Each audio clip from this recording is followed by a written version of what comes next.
Hi leaders, ನಮಸ್ತೆ, good morning to all. So ಎಲ್ಲರೂ ಹೇಗಿದ್ದೀರಾ? ಖಂಡಿತವಾಗಿ ಚೆನ್ನಾಗಿದ್ದೀರಾ ಅಂತ ಭಾವಿಸ್ತೀನಿ. Yes my dear leaders, so ಇವತ್ತಿನ ಈ ಒಂದು ವಿಡಿಯೋದಲ್ಲಿ ಯಾವ ರೀತಿ ನಮ್ಮ ಒಂದು ನೈಲ್ ಕಾರ್ಡ್ ಸಂಸ್ಥೆಯಲ್ಲಿ KYC ಮಾಡುವಂಥದ್ದು, ನಮ್ಮ ಒಂದು ಪ್ಯಾನ್ ನಂಬರ್, ಅಕೌಂಟ್ ಡೀಟೇಲ್ಸ್ನ ಯಾವ ರೀತಿ ಅಪ್ಡೇಟ್ ಮಾಡುವಂಥದ್ದು ಅನ್ನೋದ್ರ ಬಗ್ಗೆ ಮಾಹಿತಿ ಇವತ್ತಿನ ಈ ವಿಡಿಯೋದಲ್ಲಿ ಇರ್ತದೆ. ದಯವಿಟ್ಟು ಪೂರ್ತಿಯಾಗಿ ಈ ಒಂದು ವಿಡಿಯೋನ ನೋಡಿ, ಜೊತೆಗೆ ನಿಮ್ಮ ಸ್ನೇಹಿತರಿಗೂ ಕೂಡ ಕಳಿಸ್ಕೊಡಿ, ನಿಮ್ಮ ಡೌನ್ಲೈನ್ಸ್ಗೂ ಕೂಡ ಹೆಲ್ಪ್ ಆಗಲಿ. ಓಕೆ, ಸೊ ಯಾವ ರೀತಿ ನಮ್ಮ ಒಂದು ಐಡಿಗೆ KYC ಮಾಡುವಂಥದ್ದು. ಫಸ್ಟ್ ನಿಮ್ಮ ಒಂದು ಐಡಿಗೆ ಲಾಗಿನ್ ಆಗಿ, ಸೊ ಲಾಗಿನ್ ಆದಮೇಲೆ ಈ ರೀತಿಯಾಗಿ ಒಂದು ಆಪ್ಷನ್ ಬರುತ್ತೆ.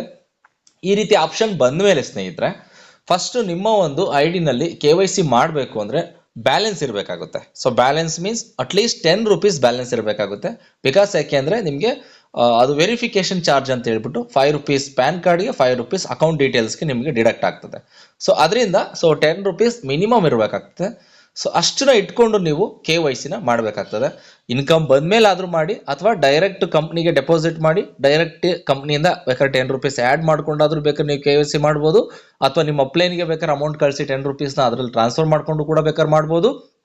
ಇಲ್ಲ ಅಂದರೆ ಇನ್ಕಮ್ ಬಂದಮೇಲೆ ನಿಮ್ಮ ಇನ್ಕಮ್ ಬ್ಯಾಲೆನ್ಸಿಂದನೂ ಕೂಡ ನೀವು KYC ಮಾಡ್ಬೋದು. ಸೊ ಹಾಗೆ ಸಿಂಪಲ್ ಪ್ರೊಸೀಜರ್. ಸೊ KYC ಮಾಡೋದು ಹೇಗಪ್ಪ ಅಂದರೆ, ಫಸ್ಟ್ ನಿಮ್ಮ ಪ್ಯಾನ್ ನಂಬರ್, ಅಕೌಂಟ್ ಡೀಟೇಲ್ಸ್ ಎಲ್ಲ ರೆಡಿ ಇಟ್ಕೊಳ್ಳಿ.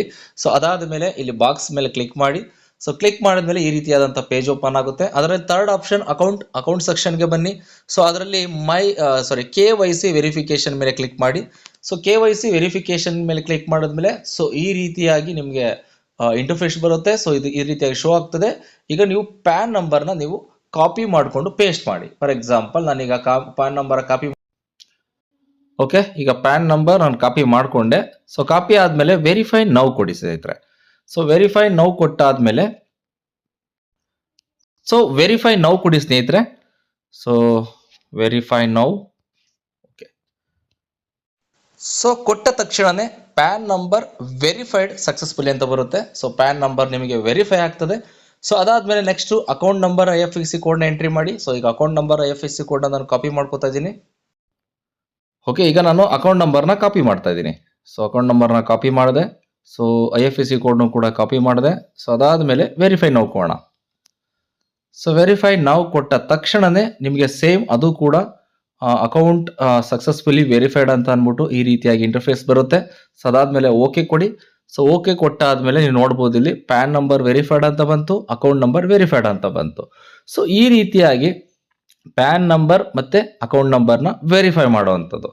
ಸೊ ಇದಾದಮೇಲೆ ನೀವು ಡ್ಯಾಶ್ ಬೋರ್ಡ್ನ ಚೆಕ್ ಮಾಡ್ಬೋದು. ಸೊ ನಿಮ್ಮದು ಪೂರ್ತಿಯಾಗಿ KYC ಅನ್ನೋದು ವೆರಿಫೈ ಆಗಿರುತ್ತೆ. ಸೊ ಅಕೌಂಟ್ ಅನ್ನೋದು ಡೀಟೇಲ್ಸ್ ಏನೇ ಇದ್ರೂ ಕೂಡ, ಇನ್ಕಮ್ ಎಲ್ಲ ಕೂಡ ಪ್ರತಿಯೊಂದು ಕೂಡ ಇಲ್ಲಿ 0 ಇದೆ. ಬಟ್ ವರ್ಕ್ ಮಾಡಿದ್ರೆ ಖಂಡಿತವಾಗ್ಲೂ ಇನ್ಕಮ್ ಅನ್ನೋದು ಈ ಒಂದು ಐಡಿಗಳಿಗೆ ಇನ್ಕಮ್ ಅನ್ನೋದು ಜನರೇಟ್ ಆಗ್ತದೆ ಸ್ನೇಹಿತರೆ. ಸೊ ಅದಾದ ಮೇಲೆ ವಿತ್ಡ್ರಾ ಕೊಡುವಂಥದ್ದು ಸೊ ಸಿಂಪಲ್ ಇದೆ. ಸೊ ವಿತ್ಡ್ರಾ ಕೊಡೋದು ಹೇಗಪ್ಪ ಅಂದರೆ, ಈಗ ನಿಮ್ಮ ಹತ್ರ ಸಮ್ ಆಫ್ ಇನ್ಕಮ್ ಇದೆ ಅಂತ ಅಂದ್ಕೊಳ್ಳಿ. ಸೊ ಅದರಲ್ಲಿ ಜಸ್ಟ್ ಇಲ್ಲಿ ವ್ಯಾಲೆಟ್ ಅಂತ ಇದೆ. ಸೊ ಈ ವ್ಯಾಲೆಟ್ ಅನ್ನೋ ಒಂದು ಆಪ್ಷನ್ ಮೇಲೆ ಕ್ಲಿಕ್ ಮಾಡಿ. ಸೊ ಕ್ಲಿಕ್ ಮಾಡಿದ್ಮೇಲೆ ರೆಗ್ಯುಲರ್ ವಿತ್ಡ್ರಾಲ್ ಅಂತ ಇದೆ. ಸೊ ರೆಗ್ಯುಲರ್ ವಿತ್ಡ್ರಾ ಮೇಲೆ ಕ್ಲಿಕ್ ಮಾಡಿದ್ರೆ ಸೊ ಇಲ್ಲಿ ನಿಮಗೆ ಒಂದು ಪೇಜ್ ಓಪನ್ ಆಗುತ್ತೆ.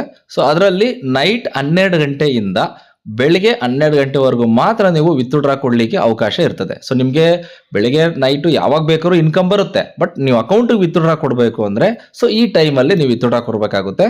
ಸೊ ಈ ಟೈಮಲ್ಲಿ ವಿತ್ಡ್ರಾ ಕೊಟ್ಟಾಗ ಸೊ ನಿಮಗೆ next day morning 7 to 8 o'clock ಒಳಗೆ ನಿಮ್ಮ ಅಕೌಂಟಿಗೆ ದುಡ್ಡು ಬಂದು ಜಮಾ ಆಗುತ್ತೆ. ಸೊ ಈ ರೀತಿಯಾಗಿ ವಿತ್ಡ್ರಾ ಅನ್ನು ಕೂಡ ಕೊಡಬಹುದು ಸ್ನೇಹಿತರೆ.